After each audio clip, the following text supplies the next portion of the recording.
Ultimately, whole body apraxia, because it is the breakdown in our ability to sequence and plan and organize and take in the sensory information and be efficient with our motor output. That is, if there's a breakdown in any single part of that, everything will be hard. Welcome to the Experience Miracles podcast, where we help parents find hope, answers, and drug-free help to overcome your child's chronic health challenges. I'm your host, Dr. Tony Ebel, and I'll be sharing my experiences as both a dad and a doctor on every episode. I can take the latest science and neurology of healing and break it down in the most simple and relatable way possible. We'll take on the toughest topics and answer your biggest questions through interviews with other amazing parents and leading experts, leaving you with practical action steps that you can take to help your child heal and thrive. It's time to expect and experience miracles. Let's get started. Well, podcast tribe, I know you are very used to nerding out here with us on the podcast. And I know that if we go right into the nerdiness, we're always talking about the nervous system. And we even talk a ton about starting with the foundation, doing things in the right sequence. We talk about the neurosensory motor system. And we talk about where we really need to start to get our kids better, especially if we're working on things that involve every system of the body, multiple layers of trauma and stress and perfect storm triggers, multiple layers of dysfunction, the neuromotor system's a mess, the gut's a mess, the immune system's a mess, social emotional, speech is a mess. So when we're working with autism, we're working with epilepsy, we're working with these tough cases. Well, then today's conversation, where we bring on fellow neuromotor wizard nerd, Dr. Dana Johnson, this conversation and the way she teaches, what she knows and what she does is so simultaneously synonymous with what we teach, but the way she frames it, the way she explains it, I've just truly not found anyone else teaching this stuff. It's not another conversation about things you already know. This is a very different, in-depth conversation about whole body apraxia, about neuromotor, sensory motor planning, about initiation, neurological exhaustion, and how to just get started. Yes, foundationally, so that then fully you can go after transformative results. Dr. Dana is a wizard, and it was something we've been working for months to try and get our schedules aligned. Dun-dun-dun, pun intended. Okay, it's a chiropractic joke. It's a bad one. Probably my least favorite one, so I shouldn't have used it, but I did. It's also, we love to have fun on this podcast, but Dr. Dana, it took us a lot of months to get this conversation rocking and rolling, and boy, did we get rolling once we do. But let me give you her bio and all the incredible things this brilliant, courageous, just result-getting woman does. And then we'll get into this episode and help change your family's life. So Dr. Dana Johnson has her PhD and her master's in occupational therapy. And she is the founder of Spellers Center Tampa and Spellers Center in Atlanta. So 2 clinics serving patients. She's the founder of the Invictus Academy in Tampa Bay and the co-founder of the Spellers Method. She holds a master's in occupational therapy, and her PhD is in child mental health and development. She knows her stuff. Dr. Johnson is a producer of the award-winning documentary Spellers and the executive producer of Underestimated, the Heroic Rise of Non-Speaking Spellers. And she's the co-author of the Spellers Guidebook, which is a very practical advice guidebook for parents and students. She also serves on the Medical Science and Advisory Board for our favorite organization out there, Documenting Hope. And she's got over 20 years of experience, which means her specialty helping individuals with autism, epilepsy, whole body apraxia, and other neurodevelopmental disabilities. She helps them develop intentional motor skills and improve, this statement right here is so true, and improve their overall health. When you learn about whole body apraxia and how learning to develop intentional motor skills with your child, how much it connects to everything, just like our conversation around subluxation and birth trauma, which is what we tied together here with this one, you're going to be mind blown. Her work is rooted in deep belief that these individuals, and I know it's a podcast, but I'm smiling as I read this because this is where we are also perfectly the same. Her work is rooted in deep belief that these individuals are capable intelligent, and deserving of the support needed to unlock their full potential. It's in there. We just need to really start at the ground floor neurologically with motor planning, sensory motor cortex.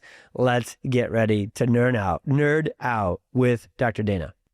All right, Dr. Dana, thank you for joining us. I cannot wait to share all the nerdy, neuromotor, neurosensory, whole body apraxia conversation with our audience. I feel like you and I have truly been teaching, saying, and with our patients and clients working on the same thing for these last 2 decades, while simultaneously on the inside, and now we're on the outside. You've got your incredible YouTube platform and things building, but we're working so hard to get this conversation out to parents and say, hey, we know we can talk about genetics with autism and neurodevelopment. We know we can talk about the gut and diet changes and detoxification. But if we're not talking about the neurosensory motor whole body system, we're missing the foundation. So where did that start for you? Was there a moment with your story where you were like, this is it? I've got it. I can put this conversation together in this way. And what was that moment? What was that catalyst and spark for you? Yeah, I think it's been a journey, a process, maybe not so much. Well, I can give you that moment of, oh, I've been doing it all wrong kind of moments. After I went to OT school, I graduated and I knew first I wanted to work in the world of autism. I remember this one little guy at a sports camp that I worked with that just was strictly for, I oversaw the special needs program, and he would come every year. His mom every single day would dress him in a tie-dye t-shirt, which was brilliant because then we knew exactly where he was. He was a non-speaker, would get dysregulated, really low functioning would be in that category, right? And I loved him. And I was like, he's so cool. And went to OT school, came out thinking everything's sensory integration. So I started my practice full on sensory gym, had the swings, had the ball pit, had the scooter board, all the things, right? I was only getting half of it because it wasn't until I met non-speakers who used alternative forms of communication and told me, OT was fun. Who doesn't like to swing and jump in a ball pit and do all those things? But it was missing what I really needed. And that was that connection between my intention, my idea, and getting my body to actually do it. And I was like, what? Like, this isn't what I learned in OT school. This is the motor. Of course, I learned about praxis and how we, learn different motor movements, but I didn't realize this actual disconnect. And I think we were taught individuals who are non-speaking have intellectual disabilities. And so we really have to dumb it down and all these things, right? And fine motor skills. Of course, they have difficulties with fine motor skills. They have difficulties with gross motor skills, but that understanding of the breakdown of praxis, which is what I call whole body apraxia, because it doesn't just affect speech, which is speech apraxia. There's an actual term for that. Yeah. And so it was in that moment that I thought, I've been only getting half of this. I have not really fully understood. And so that's the point that I changed my whole clinic. And now I have treadmill, I have a squat rack, I have dumbbells, I have, because medicine balls, weighted bars, because I can address the sensory piece of it by working on functional movement patterns and then building that intentional movement. Yeah. And that has just been life-changing for not only me, because I get to see and work with these families all the time. And so that's really where it was, and that, or when that was. And then it was the understanding and pulling in the regulation piece and why are they so dysregulated? And then how do we support regulation? Because if we're not regulated, that intentionality is not going to happen. So Yeah. That's my long story. That's amazing. How I really got. How many years did you practice OT then traditionally? Was there kind of a timeline where you were like, okay, we're blaming everything on sensory integration, get in that ball pit, let's go. How long did that happen? I would say it was about 10 years. Okay. Yeah. So 10 years. So did you ever see, I'm sure you made the switch as you found that connection piece, that middleman, and oh my goodness, are we going to nerd out on that here today? Because that's right where subluxation and the work that we do, the chiropractic cheat code is we've kind of always been focused on the middleman, right? And working on that. So did you notice with patients and with clients, was progress slower than you would like? Was there a lot of plateaued cases? Was it, and then what was the shift? Well, let's go to the results and then we'll come back and we'll break down the neuroscience behind the results. But once you made that shift, what kind of results did you start to see with sessions and with patients? What was that contrast like with results? It was so interesting because just like autism, whole body apraxia is also a spectrum. Right. So I have clients who are I would say unreliable or minimal speakers. So they're not non-speaking. They do have some speech, but it just might not always be what they want to express. Right. So they're less apraxic. So they tend to have more control, intentional control of their bodies. So, we would be working with them and really supporting these movements, and the way in which we really support them to work through these motor patterns is what we call motor coaching, right? So that breakdown between my idea or what I want my body to do and then actually doing it is how we really support them, in addition to co-regulation, which is, essential. Right. 100%. Yeah. You got to be able to quiet the noise to get to the foundation. Yeah, exactly. Because none of us can function if we're dysregulated. Right. So I think in terms of the progress piece of it, does depend on, the apraxia or the whole body apraxia because, and the regulation. I also, this difference in the method and how I'm actually working with my clients, the progress has been incredible. And I know that's not really like, oh, that's a subjective. But I say that because parents who are, the most, they'll give me exactly what they're thinking, whether there's progress or not, will come to me and say, wow, like you're working on this in the center, but he went home and he's now doing this. And I'm like, yes, because that's how the motor cortex works, right? Like that's how we build these motor plans. And so it was soon after that I shifted and I was just like, oh my gosh, this is like everything. Totally. Right. Yes. Yeah. Yes. Yeah. And this is about the neuromotor, sensory motor cortex. This is about sequencing. This is about foundation. And what we definitely learn is that a lot of other professionals, until you are forced to go all the way down deep and say, okay, what is the foundational first thing the brain needs to learn how to do? Deal with the body, deal with gravity, deal with foundational, basic, big muscle, gross motor, initiation, coordination, and motor planning. And then on the outside of that is gut issues. On the outside of that is sensory issues. On the outside of that is behavior and everything else. And we'll go through that as we go along. So let's define, because I haven't shared this with you. I was going to email you, then I was like, I feel like this will be more fun to share with you live on the podcast. So my current excitation equals frustration is the other scientific theories behind, what is the biggest thing we got to tackle with autism and with these different challenges.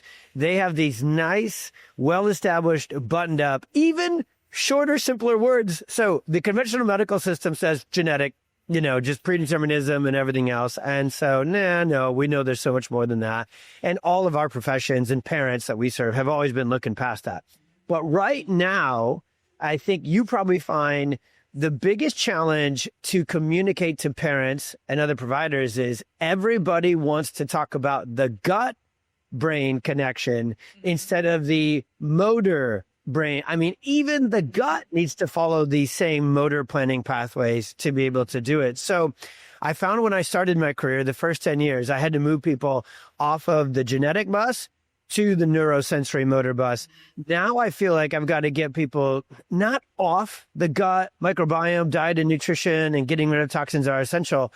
But I meet parents all day, every day now who have literally exhausted, I mean, exhausted functional medicine, biomedicine, and detoxification.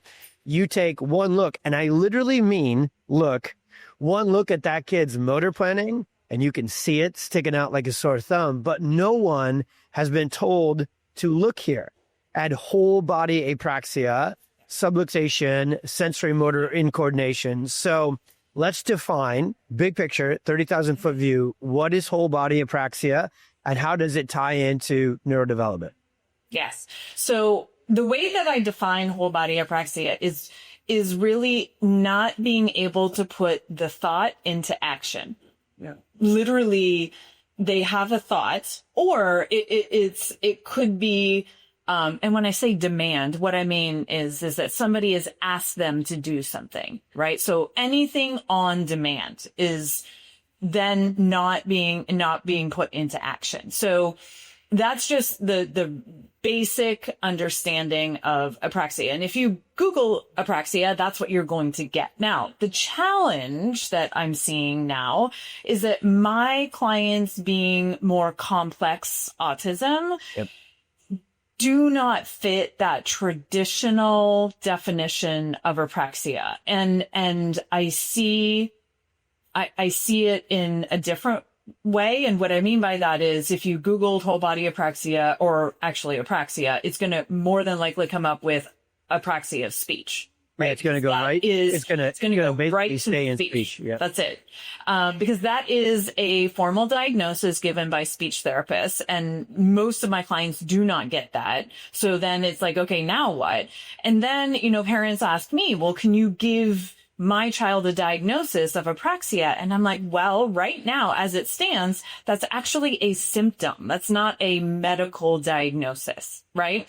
Yeah. So that then is not helpful to them at all, because they're like, no, I need something to explain. I'm like, well, I understand that, but that's not what this is. And so that's why when I see, you look at the definition, dyspraxia, which in my world of OT, we were taught dyspraxia, which is the breakdown, but that's like clumsy, right? Like I'm clumsy or uncoordinated. I'm sorry, but my clients can't even get their bodies going. And they're not even. Yeah, we nicknamed that. When I got into this work, we nicknamed it the Raging Bull. That's your classic hypersensitive sensory overdrive ADHD, but a lot of times they will have quite very, very functional neuromotor planning, right? And they need the outlet of sports and everything else. On the far end of the other side of the neuromotor system is the drunken bull, which that was the second kind of patient category I would see. Same thing. They're clumsy, everything moves a little bit slower and dyspraxic. But then I started to see cases worse than that, more upstream within the nervous system, seeing that interference and that subluxation honestly just interfere with initiation. So if you take the drunken bull and you just keep it going into exhaustion, shutdown, lack of initiation, and that is extra frustration for parents, right? Because hyperactive is one thing, clumsy is another thing, unable to even get the engines firing from a foundational level, which is whole body apraxia, right? Yes. Yeah. With the spectrum. And yes, absolutely. And I think then because with autism, comes behaviors, right? That's what parents are told, because again, the most recommended therapy is applied behavioral analysis, or ABA, right? So then everything shifts to the behavior.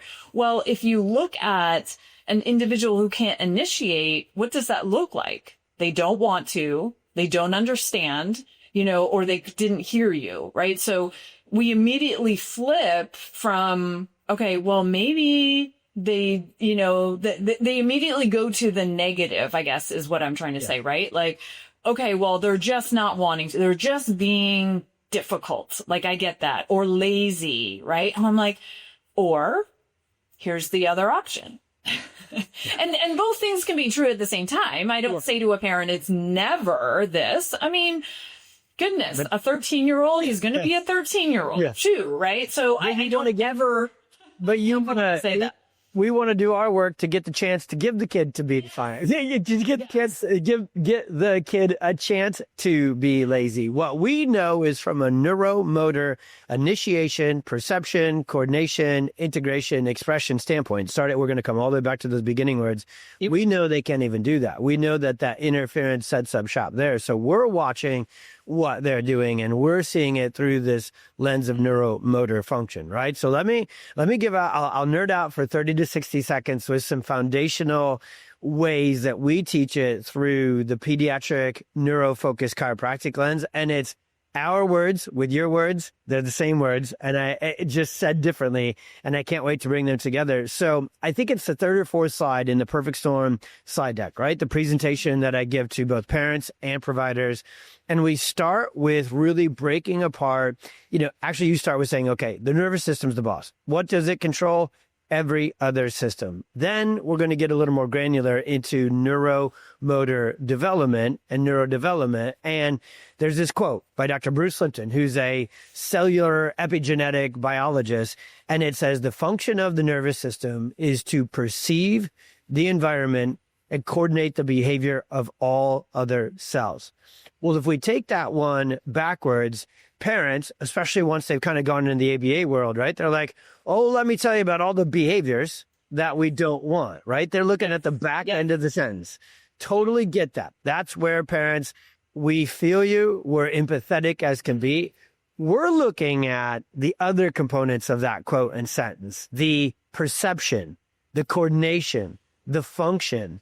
And if we put together the very last part, it says all other cells.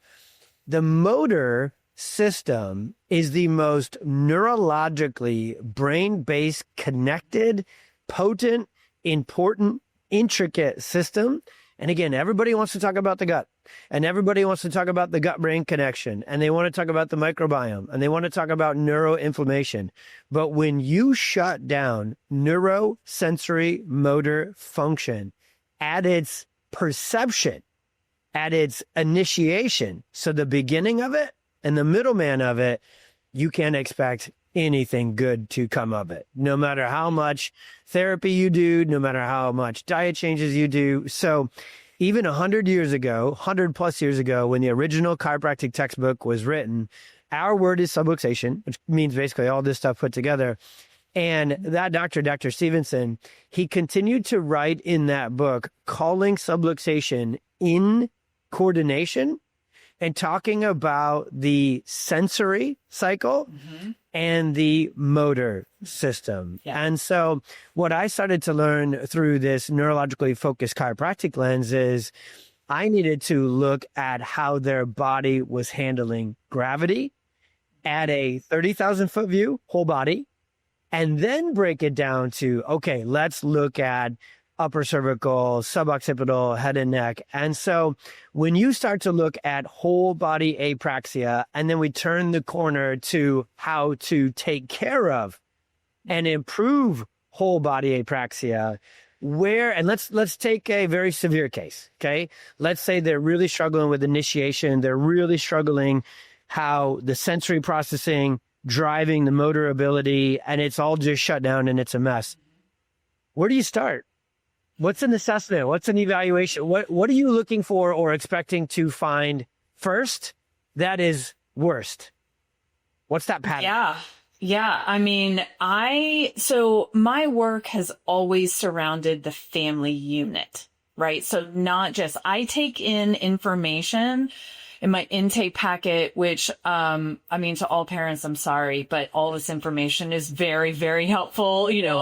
One more thing, right?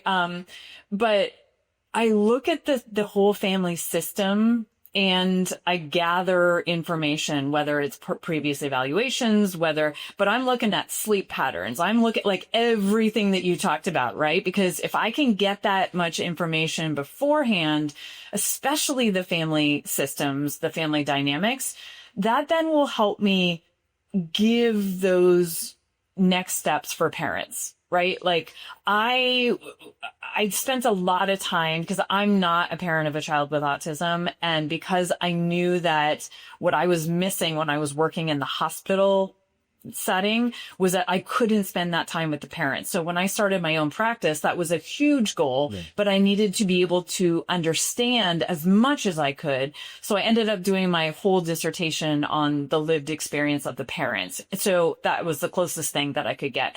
And with that, that's why I incorporate that whole piece of it, because for long-term gains and outcomes and progress, I'm not doing that family a service if I'm not considering all of that. So, but certainly when we do an assessment, I am looking at, immediately, what is the initiation? Is it there? What about regulation? What are those physical signs that I'm seeing? Physiological responses. I'm looking at, these are just random as they're coming up, but pupils dilated, like those fight or flight where I can get that, because what I'm seeing on the outside may not be related to what they're actually feeling or sensing on the inside. So I need to pay very close attention. And so, and sometimes we need to really start at a very basic level. And I think expectations of parents are that I'm going to go through this full on assessment.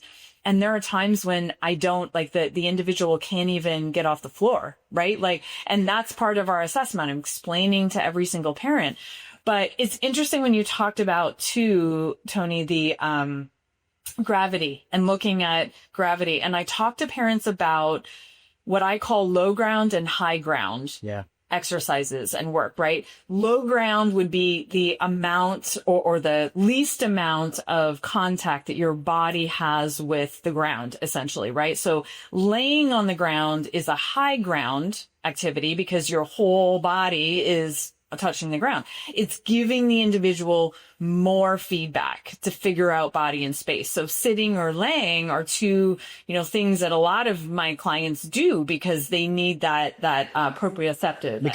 Because they're so inefficient at it. They just haven't gone through those neuromotor developmental milestones where they can do it efficiently on 2 feet, good posture, symmetrical. So they collapse. That's neurological exhaustion. They need that proprioceptive, mechanoreceptive, high ground input almost always.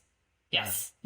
And I look at how they walk in. Right. I look at how does their body move? I mean, I'm assessing vision at that point too, because there's I think it's upwards of 86%. Don't quote me on that. But individuals who are on the spectrum have some significant vision issue, right? So those little muscles, those are essential. The sensory motor input of those 6 little muscles is so neuro dense especially in the foundation of development, because everybody else to talk about motor milestones are head and neck. Well, first you need to be able to swallow. So there's actually jaw. So there's actually even inner neuromotor function, right? With swallowing, latching, nursing, and then eye contact and connecting. And if that system is subluxated, sympathetic dominant early on, we're going to go there next. Like, what do you see when you take case histories? And, that would throw this system off. If the eyes get fried, then everything's fried downstream from there. So I love that. But I was just going to say. Go ahead. Sorry. I knew we would get here. We both love this stuff so much down to the granular. I was like, I told Morgan, I was like, give us 20 to 30 minutes and we're both just going to be, my favorite assessment is we have all these windows in the front of the clinic. Ideally, I want to actually ask a few questions about your, same as ours, massively huge, whole body, whole family, whole story intake packet. Because that's how we help them with all of life is get that. But we have all these windows in the front of the office. And ideally, I literally want to see the child get out of the minivan, get down, get up on the curb, walk through the door, handle the passageway, I'm actually watching their neuromotor planning all the way through life, because what I know, and we're going to continue to connect these dots, their challenge with the next level, the speech, the socialization, the behavioral, and those sort of emotional regulation components that mom and dad want help with first, they're dependent upon how the child moves. Literally, I mean the word moves through life. And so my eyes immediately go to that, not meltdowns, not tantrums, not lack of speech. We go to the middleman, right? We go to the initiation for it. So when you're going through that whole packet, I love that, because if you have a goal of giving more empowerment and more education, you need more information, right? You need that. Okay, so you were nerd now, and I cut you off. I'm sorry. When you come back to that assessment and they're on the ground and it's a tough case and they're shut down, and you're finding that upon your evaluation, once you begin care, once you begin to get to work and help that child, what would that look like in the first couple of sessions? Mm-hmm. Yeah. So the first couple of sessions really go through basic functional movement patterns. Yep. And look at what are they able to do. And I mean, this is actually what I was thinking when you were talking about this, because I also look at what compensatory strategies have they developed, because holy cow, these kids are brilliant, and adults. I work with adults too, but it's like, whoa, you've made your life very functional. It's not necessarily efficient, but it's functional, for the most part. So I look at that too, and just their coping strategies and, what they do to self-regulate, right? How do parents self-regulate? Because we could probably do a whole other podcast on the importance of supporting parents in their own regulation. And a lot of my work has shifted into even just doing that and having to start with that, because a number of my families, I mean, they're at the point where they can't leave their house, right? Like they literally cannot leave their house. And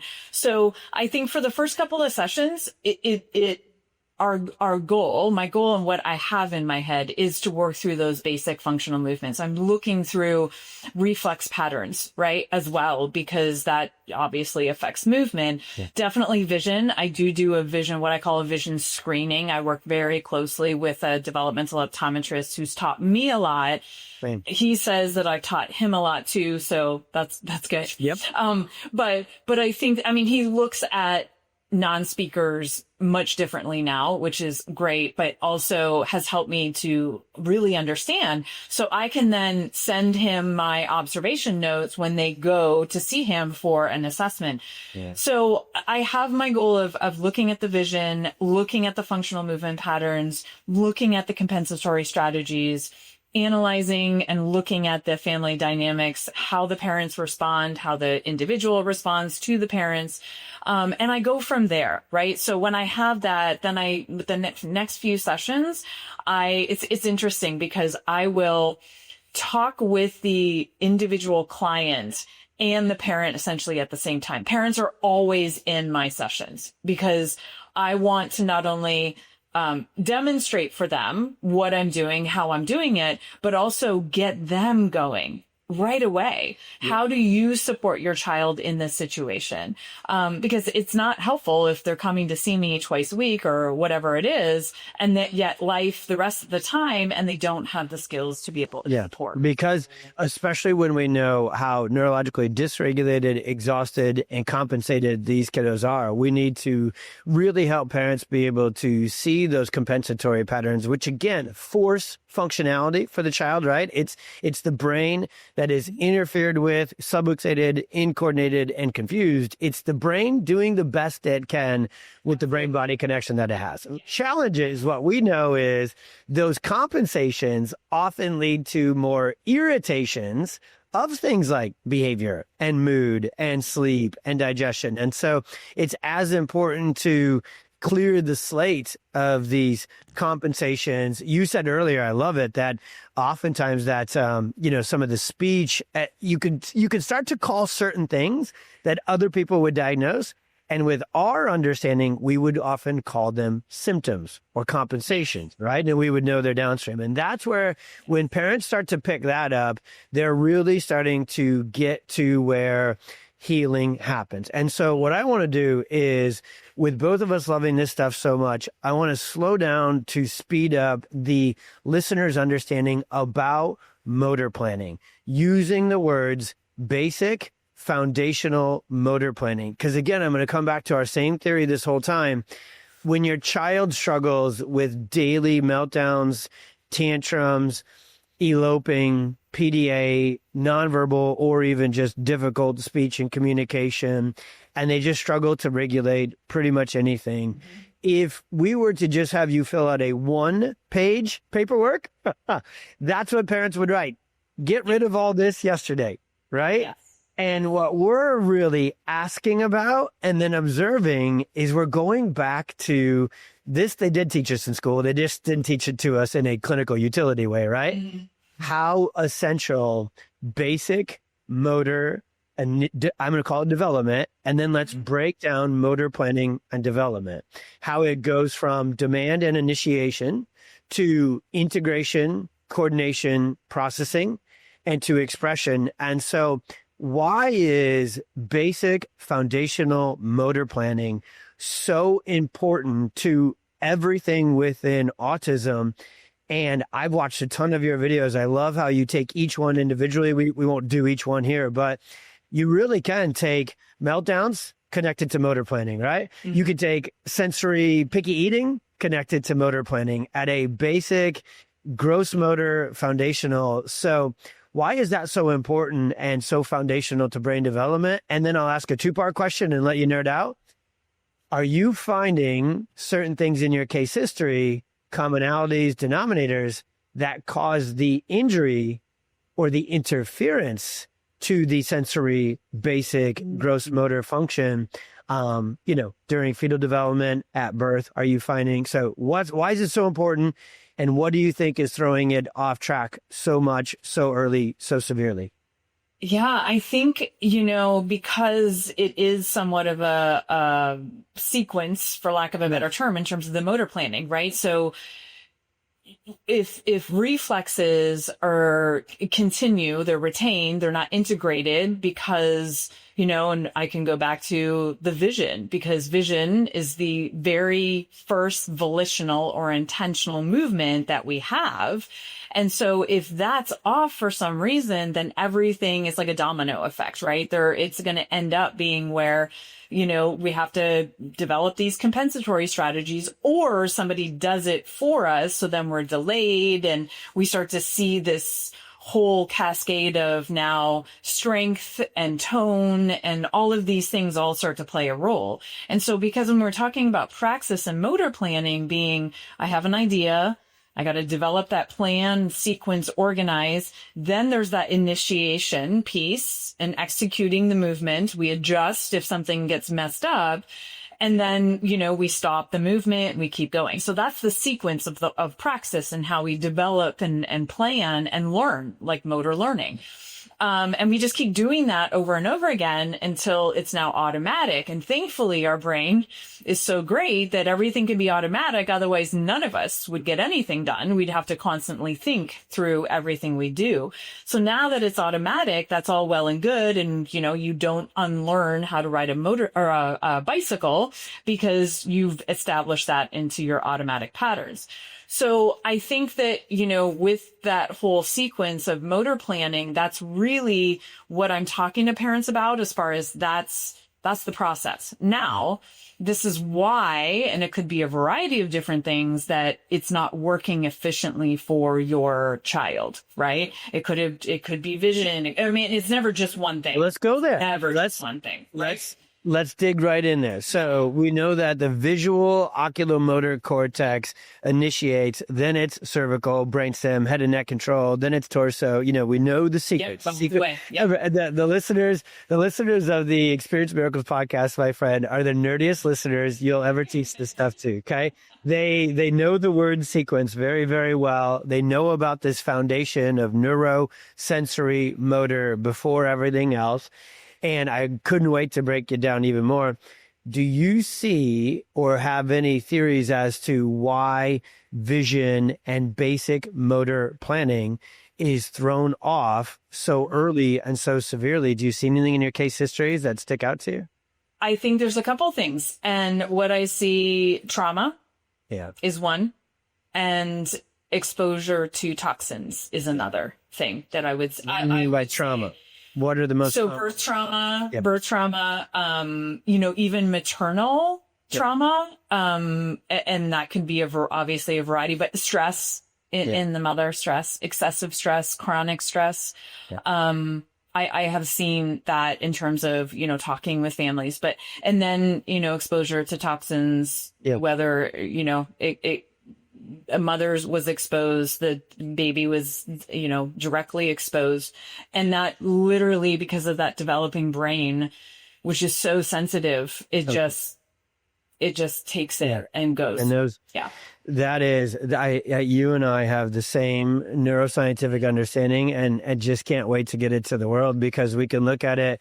We actually, I'll say for today, what I know is we're able to look at least two really, really deeper layers, 2 layers deeper than anybody else. One, we're looking at those case histories and finding those triggers during those sensitive, critical periods. And if we were to sum up the perfect storm, I don't think I've ever done it in 30 seconds or less. Start the clock. I'll give it a shot. But it's number 1, maternal distress. Shifts the nervous system into sympathetic dominance at its earliest formation, which is the same thing as shutting down the vagus nerve, which is the brainstem. Yes. Second, trauma. Physical birth trauma, injury to the neck, to the brainstem, to the skull. That's where all that's controlled. That's where all that is initiated, coordinated, and expressed. And then third, toxins, antibiotics, medications, things that rhyme with medications. They continue, even if a child didn't have the maternal distress and the physical birth trauma, those toxins are everywhere. And so that's the perfect storm. What we then see, and I think the way we phrase this, I'm sure you've thought of this in your head and maybe even said this the same way. For those kiddos that are most severe and they're just literally laying on the ground, laying on the table, unable to initiate even basic motor planning, what we found is they've gone through the 3 stages of nervous system dysregulation. So first, they fight. That's the colicky baby who's really wound tight, really, really stiff, actually arching, torticollis, head and neck. We're looking for that in our motor planning too, the asymmetries, the head tilt. But after you're stuck in sympathetic dominance for a while, then you go into everything you teach, Dana, better than anybody I've ever found. That in coordination, the compensation, your motor planning, when you start in sympathetic dominant, it's a mess. You go from drunken bull, dyspraxia, whole body apraxia for sure is level 2. Level 3 though, and Dana, I never saw this until teenage years early on, but now that the storm's getting worse earlier, we see this earlier. Stage 3 is exhaustion. They literally just shut down. And so you don't have the drunken, clumsy bull anymore. You have the completely disconnected, somebody turn the lights off, even on their motor planning. And so ABA to try and help with that, right? Right. Yeah. Anything, probiotics to try and cut through that, it's just not going to do it. You got to literally work from the foundation and the ground up on that whole body coordination and motor planning. So, okay, when you find a child that is at that level of exhaustion and dysregulation, what are some things that can be done during your sessions and with the family at home to help regulate the nervous system and help put your kiddos into more of a ready state to get more out of the sessions with you? That's when they're in the clinic, but even just life. Like, what are some of those strategies? Yeah. It's interesting you're asking this question because I just met with a family. And I mean, I got off that call and I was like, unbelievable trauma amongst every single member of the family. Right. And they're in that shutdown and coping, right? They're just coping. Every day is like Groundhog Day because we have to protect everybody in the house because we're not safe and some people can't be together. And it's like this whole like shift. And I'm really starting with the parents at first, actually, because, and this is a specific situation. I don't always do this, but because the trauma with mom and dad is so high and their nervous systems are so high, like we know that even if I walk into a room and someone's stressed, like I'm sensitive to that and I can feel that intensity of the other person.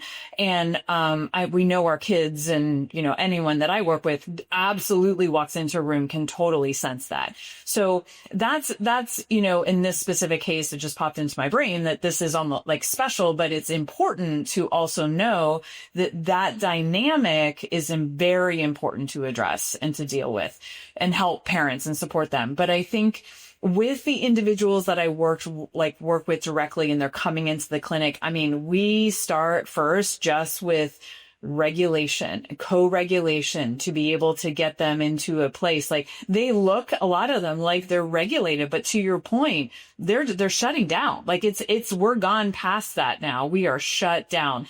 And it can, I find my clients where parents will say things like, well, it just came out of nowhere. And I'm like, actually, it didn't, but because they're non-speaking, we can't learn the information. But it can be like that where they're thinking that they're just lethargic. And so they're encouraging them. And it ends up being where we just go into this fight or flight so quickly. But many of them are just at that point. And so that's where we start. We're just starting to, and it's interesting because expectations are right. Okay, well, they're going to come in and they're going to do this, this, and this. That was going to be my question. And then they feel that they're like, well, we did nothing, right? That's what parents are like. We did nothing today. And I'm like, well, pause. Let's talk about what we actually did, because this is where we're starting, and we need to go through what we need to go through at the pace that we need to go through, depending on that individual. I am that was going to be one of the questions I did not want to let you go without asking is, how do you communicate all of this? Because again, we know this through lived experiences with our patients. We know, and we know that they want the worst brain-based behaviors, the speech turned back on, the behavior challenges turned off. That's what we work on that right away. And we are working on that at the most foundational, sequential level first. But because pretty much every other provider doesn't quite understand the depth of even what, like this is a conversation, and the Perfect Storm Workshop and your YouTube channel, like it should be sent out to other providers first and then parents, because parents are often caught, right? Parents are almost often more caught into that trap double time, because they're, one, living with all the challenges every single day. Two, they have other providers who did try and go right at those things. But because I love to talk so much and I love teaching this stuff so much, I'm the worst Socratic person ever. Like I'm terrible at asking questions, but I will often just with love and full understanding and compassion and say, here on this paperwork, I see that you've tried 17 different things to attack the symptoms and even the compensations. And so the reason we're still chatting and you're here looking for help is because nobody yet has slowed down to speed up and went back to the basics and went to the foundation. So when Beth Lambert told us about your work and Dr. Morgan and I started to nerd out on your content, I honestly, Dana, I had the happiest, almost just excitement, full excitement ever, because one, somebody else is talking about this from a neuroscientific standpoint. But two, if you're talking about it, you're doing it. And you know to go slow and to go to the basics and the foundation first. But makes our job of explaining things quite a bit more difficult, doesn't it? Right. It does. It does. And I love what you said too about the importance of teaching and educating other providers, because that's where, I've always focused on the parents, because to your point, they're the 24 hours and we gotta, but when I think about the reach, right? And, I've had more and more OTs, chiropractors, PTs, speech, like physicians reach out and go, I want to learn more about this, because this isn't what, it wasn't what I was taught in school. And so it's like, it's important to do that. So when I, said projects, who knows, maybe that's another project that I have going on. I lay awake and I'm like, oh, that would be good. That's a good idea. And then there's this idea. And then, oh, what about, but I have to help all these people. Yep. Yeah. It's never ending. It is awesomely never ending. Well, when you know what you know, you see it in clinic every single day and you experience the miracles and the results every single day, then you simultaneously go, I got to get this out to as many parents as possible. Yeah. And then the way this works is we know that they're seeing all these other providers, and we actually know that other providers, like your speech team, does something different than you do, right? But they need you to do your work to put the child in a ready state to get ready for that. We often, if that child literally was injured from birth and that subluxation and neuromotor, sensory motor dysfunction, interference, fixation is there, we could come alongside you and be able to make those adjustments for 30, 60, 90 days, get that child at a super, super foundational level, even more in a ready state, send them to wizards like you, and away we go, right? So then you become obsessed with, yes, so I have 3 jobs: see patients, teach other chiropractors, and then take this neuroscience to the world. And I'm also a part-time Instagram farmer, but that's another story for another day. Yeah, totally. That's your hobby. That's when you have nothing else to do. That's what they go. Yeah, I got it. I know. I literally cleaned the barn. I was so nerding out over your content this morning. I already knew I would steamroll things. So at lunch, prior to getting connected here with you, I was like, I have to go. I went outside and cleaned the barn and hauled muck. And if you know what that is on a farm, we'll call it that. I don't know if there's a lot of that in Tampa or Atlanta, but I have enough feeling. There was more, to be honest. There you go. I wish there was more. You want to talk about a foundational motor planning, shoveling, lifting, dumping? Yeah. There you go. My system is very well connected right now. So I know we only have a little bit of time left to do before you're going to go back and serve more patients. So I want to do a little rapid fire session with you. I just have these listed questions and nerd out for 30 seconds and we'll go through them. So one, well, this is actually more just a kind of question on top of what we just got done chatting about. What percentage of OTs and therapy clinics, I know it's probably not a big one, what percentage of them are working with this understanding? Do you think it's even 5 to 10 yet? Or what's your best estimation? I do not think I know because it's all we go to OT and we do some handwriting and some fine motor because that's what happens, right? OT's on the top half and PT's on the bottom. That's traditional. And I actually, if you're over the age, my clients over the age of 8 or 9, I say, hire a personal trainer. Yeah, that's I literally said. Oh, I love you. Yes. That's a whole other topic. But yes, I know this is supposed to be rapid fire, right? So. No, you're good. And I am inviting, and please say yes right now. You're coming back for round 2 because we're going to talk about presuming competence. We're going to talk about so many other, and that's a deeper one. So I didn't want to put that into the rapid fire one, but we'll do that on round 2 because when parents understand that and they go, oh, man, it changes everything, right? With all their sessions. So, but they do. Sorry, I was going to say we have to understand whole body apraxia before we can really get through the presumption of competence, right? That's part of my goal here. So, yeah. We also have to understand whole body apraxia before we understand dysregulation because it's the fire starter of dysregulation, right? And so it's really all that through it. Okay. When you look at a child who has picky eating and really just a lot of oral dysfunction, how long doing the work you do before you even really worry about that? Or say, hey, we can get to work on that. Yeah, I mean, that's all fine motor skills, right? It's all fine motor skills. And I mean, just like speech, just like ocular motor, super fine motor. I mean, I think it depends because, some go to speech. What I like to do with that is really if they are going to speech therapy for looking at, oral motor stuff, or I'm able to do some specific things, I will give parents little things to work on here and there. But that isn't a focus 100% of what I do at that early on. So with your work, you're very focused on educating, communicating your parents and saying, we have to win this battle first. Not in the absence of those, but hey, we're going to put them in the parking lot and then have a much better, love it. Okay. Yep. So speaking to that, do you ever take patients who are coming in and you do your whole assessment, your intake, your assessment, your education, and that child is completely neurologically shut down, exhausted, dysregulated?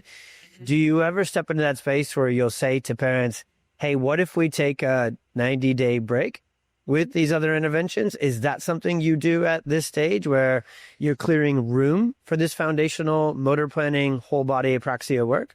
Yeah, so I do. And an example was that one family that I was talking to a couple of weeks ago where it was just, they were doing all the things. And I just said, let's pause. And I think it scares parents, and I understand, because they're wanting to not drop the ball and do as much for their child. I understand that, but there is a point in time where less is more, and it can actually end up hurting, before we see progress. So 100% yes, I do. Yeah, because when you look at any individual outcome, or any individual intervention or a combination, which most of our families are doing a large combination, right? There could be one of three outcomes. It can work. It can work great. There's a spectrum of it's working. It's getting progress. Usually if it's working though, you're not looking for different interventions, right? Yeah. So the most common outcome I see today, the more that people are doing, they're just spinning their wheels. So the second most common outcome today is that too much is happening and the nervous system is so jammed for the child that they're not getting worse, but they're not getting better. But you can do it to where the third outcome is possible, where they're actually getting worse, right? Stimming, sleep, and things can go sideways. Okay. So I know this is unfair to ask, but we're going to link to your YouTube channel, and you have extended, incredible videos on all this. So what is the 101 answer to how does whole body apraxia connect to autism meltdowns, PDA, eloping, just getting overwhelmed so much that you melt down and take off? Oh, what a question. Because my brain went to, so PDA, I do want to talk about that for a second, because I think that that's almost like when I'm reading and doom scrolling is what, I call it, because it's not purposeful, but it's interesting to hear and see people's perspectives on things. PDA I'm seeing it more and more and more. And I'm concerned a little bit about that, because I think that there's some self-diagnosing happening with it, when it could be lack of initiation. Parents are seeing the inability to initiate their body. So it goes back to the whole body apraxia. And because their child isn't doing what they want at that moment, then it could be this, right? And in my experience, up until today, I have had 2 clients, and this is from thousands, right, that I've worked with, who had, I believe that would be the diagnosis. And I had to totally flip my script, right? And that's, what you need to do for them. But yeah, I think that ultimately whole body apraxia, because it is the breakdown in our ability to sequence and plan and organize and take in the sensory information and be efficient with our motor output. That is, if there's a breakdown in any single part of that, everything will be hard. That's amazing, because that can be, teaching it one more time here as we finish just session 1. I feel like we just do a monthly rotation with you and squeeze this into your schedule, because I don't get to talk about this foundational sequencing. It's neurosensory motor planning first. And then even if you do talk about motor planning, traditionally, yes, chiros, PTs, OTs were taught it, not about initiation, not about, that initial component of it and breaking it down that way. So my question with or really to explain it one more time, with apraxia, that means it's all the way at the foundational level. It's just not getting in, right? It's just shut down there. And so, yes, that's why it can look like PDA when it's really just lack of that system being able to initiate response from a foundational motor neuro level. Okay. So, Dr. Dana, this is incredible. Can you please take us home with just a story, a child, I know you've been blessed to have so many of them, but what's a case where the family came in, they had literally tried everything, maybe even we'll call it, I always have to call other chiropractic traditional chiropractic. Yeah. I say the same. Traditional OT. Yep. I feel so much better that there's other people living the same life as me. So what's a kiddo who had all of that and then some, was going nowhere, spinning their tires, maybe even getting worse, and you took it all the way down to this foundational level, got to work, and what's that child and that family's story? Could you share that to take us home? Yeah. I mean, I have a couple I was trying to think, okay, which, because they're all, unique, amazing stories. But I think when parents come in and they're older children, right? So I'm talking about like 20s, 30s, where they're non-speaking or unreliably speaking. So they do have speech and not conversational. And so parents and the child are very frustrated. They've heard about apraxia, but just kind of don't really know about it, think it's related to speech, confused, but have done everything and nothing is working, often very dysregulated in terms of their body, what they're able to control, not control, self-injurious, or towards, others, in the space. Typically it's a parent and therefore more trauma. And I think that I can think of a couple of families specifically where I was able to work not only with the child, or adult, I should say adult child, but also the family. And it wasn't so much, yes, was he able to gain more control of his body? 100% he was, through slow, each session was just working slow through it. I think the thing that spoke to me the most, though, was seeing mom comfortable and not anxious around her son for like the first time. Like that to me is just because of relationships are so big, I'm that big.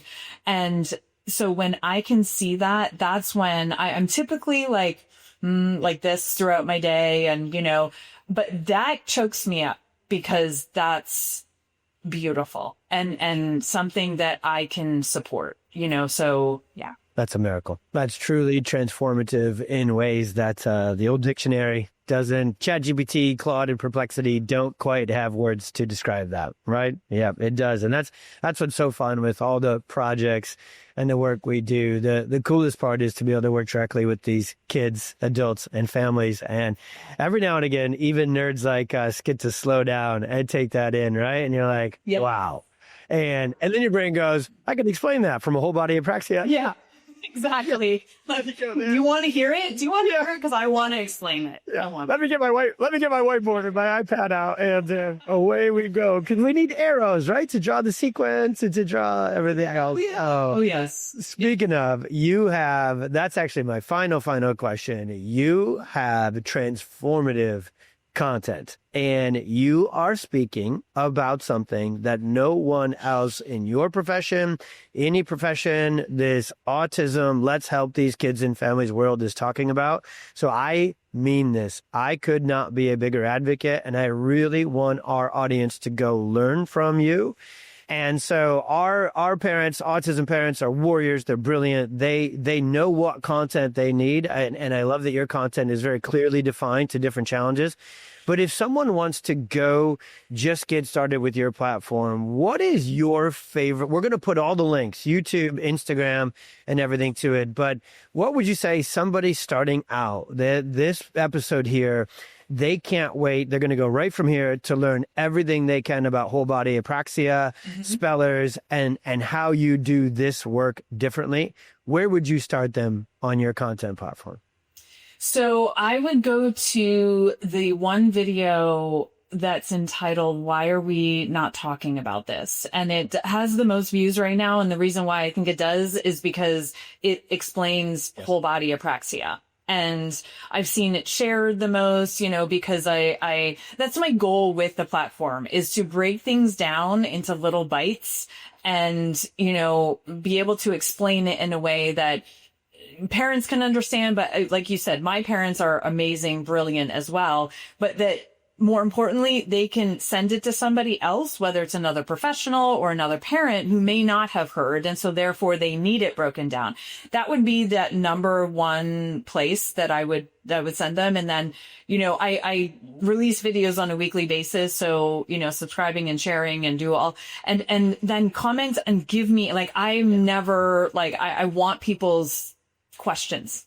What can I do videos on? Right. Because I want it for them. So I don't want to come up with stuff if it's not meaningful. I want the audience to tell me what they want. That is the best. Our Friday episodes are my favorite. When I nerd out on a topic, or I get to bring on another nerd and nerd out on a topic, it's the absolute best. But when I get to just answer questions, it's just that's what God made us for, right? That's when we're kind of really in our wheelhouse, because we do that all day, every day in practice, working with patients. So love that. So guys, we will put that first thing on the show notes. We will put that foundational video up.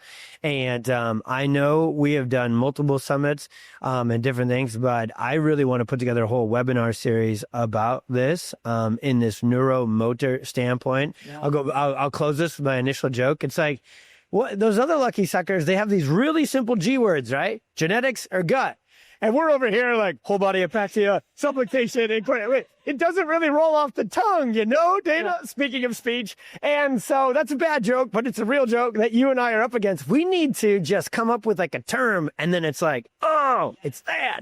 Because it is apraxia, but apraxia is, as you said, it's going to take them to speech, and that's a limit. It's important for families that have that, but it's a limited viewpoint on this. So dyspraxia, kind of, sort of, but not fully. So we'll, in the next 90 days, we're going to come up with the word, okay? And then we're going to do a game-changing summit for families and other professionals on that. Would you join us on the summit someday if we go full nerd out? I mean, this is your show. I can't say no. Otherwise, that would make it no. Because and then I wouldn't, because this is exactly what I would love to do. So, but no, I love how you asked me, and you're like, I do. I was yeah, we're not done recording yet. I put all my requests on live before we hit stop recording, so then I can, what are you gonna do? You say no? Yeah, exactly. You can't just say no. No, I would absolutely love it. I think it's perfect. So needed. So. Yes. I love it. And then we just need you to open another clinic up here in Crystal Lake. So add that to your projects list. Yeah. And that should do it for today. Okay? Great.